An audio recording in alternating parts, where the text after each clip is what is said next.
Banyak bisnis ingin terlihat lebih expert. Mereka pengen lebih dipercaya, lebih dihormati, lebih dipilih oleh pelanggan.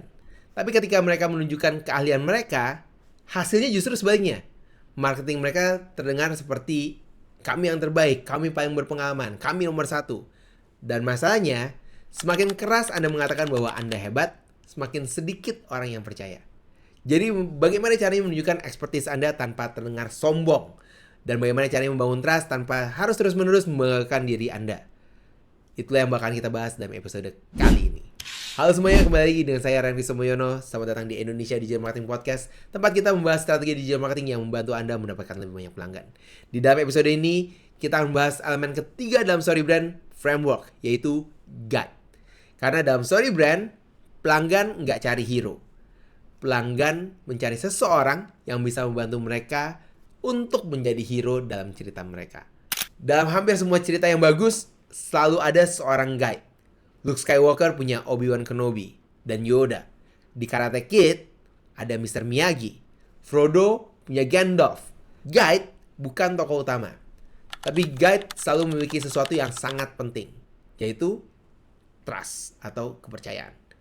Guide yang membantu hero mengatasi masalah dan mencapai tujuan yang mereka. Dalam marketing, pelanggan Anda adalah hero-nya, sedangkan bisnis Anda adalah seorang guide.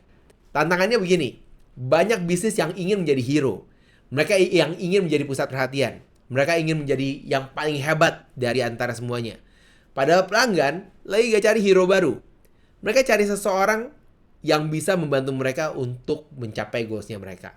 Ini adalah perubahan mindset yang sangat penting. Banyak bisnis berpikir bagaimana caranya supaya bisnis saya bisa terlihat lebih hebat. Padahal pertanyaan yang lebih baik adalah bagaimana saya bisa membantu pelanggan merasa lebih yakin. Karena pelanggan lagi gak beli expertise. Pelanggan belinya trust.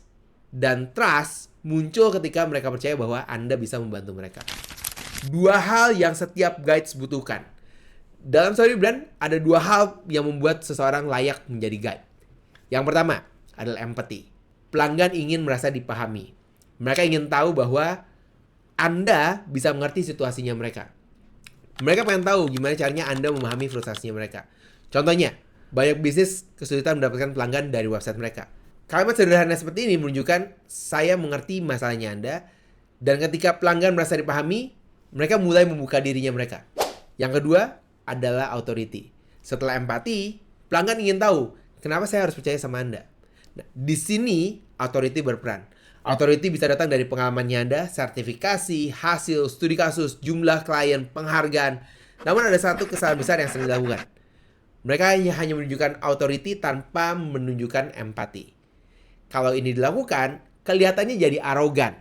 Banyak website yang melakukan hal ini. Contohnya, mereka tulis di websitenya mereka, kami memiliki pengalaman 15 tahun lebih, kami telah melayani ratusan klien, kami menggunakan teknologi terbaik. Nggak salah, tapi nggak cukup aja. Karena pelanggan masih bertanya, terus apa hubungannya sama saya? Bandingkan dengan yang ini. Kami memahami betapa frustasinya Anda ketika website tidak menghasilkan pelanggan. Selama lebih dari 15 tahun, kami telah membantu ratusan bisnis meningkatkan visibilitas dan menghasilkan lebih banyak leads. Perbedaannya sangat besar, betul? Yang kedua, menggabungkan antara empati dengan authority. Mari kita lihat contoh yang lain. Misalnya dokter, ketika Anda datang ke dokter, apa yang membuat Anda percaya? Apakah karena dokter itu langsung berkata, oh saya lulusan universitas terbaik? Belum tentu. Biasanya dokter akan mulai dengan apa yang Anda rasakan. Dia mendengarkan, memahami, baru kemudian dia kasih solusi. Dan karena dia memahami masalahnya Anda, keahliannya terasa lebih meyakinkan. Begitu juga dalam marketing. Jadi apa yang bisa Anda lakukan dengan bisnisnya Anda? Saya memberikan 3 langkah sederhana untuk memposisikan diri Anda sebagai expert dengan cepat dan efektif. Yang pertama, Anda tunjukkan bahwa Anda memahami masalah dari pelanggannya Anda. Sebelum berbicara tentang diri Anda, bicarakan masalah mereka. Semakin mereka merasa untuk dipahami, maka kepercayaan mereka terhadap Anda juga semakin tinggi. Yang kedua, dukung dengan bukti. Jadi jangan cuma berkata, kami ahlinya. Gak cukup. Tunjukkan hasilnya yang Anda pernah lakukan seperti apa, pengalamannya seperti gimana, sertifikasi Anda gunakan seperti apa, studi kasus yang pernah Anda kerjakan seperti apa. Yang ketiga, fokus untuk membantu dan bukan untuk mengesankan mereka. Ini apa yang penting? Tujuannya Anda bukan terlihat pintar. Tujuannya Anda adalah membantu pelanggan mengambil keputusan yang lebih baik. Dan ironisnya, semakin Anda fokus untuk membantu, semakin Anda terlihat sebagai expertnya. Banyak bisnis berpikir mereka harus terlihat lebih besar, lebih hebat, lebih canggih, padahal yang pelanggan cari sebenarnya lebih sederhana dari itu. Mereka cari seseorang yang bisa memahami masalah mereka. Mereka cari seseorang yang bisa membantu mereka untuk berhasil lebih cepat. Dan itulah peran seorang guide. Jadi bukan menjadi seorang hero, tapi membantu pelanggan untuk membuat mereka yang menjadi hero-nya. Kalau Anda ingin membangun positioning yang lebih kuat dan memperjelas pesan marketing Anda untuk bisnis Anda bisa langsung book sesi konsultasi dengan saya menggunakan link yang ada di deskripsi dari episode kali ini.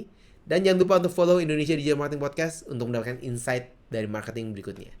Ingat, marketing yang tidak efektif mungkin karena pesannya yang tidak jelas.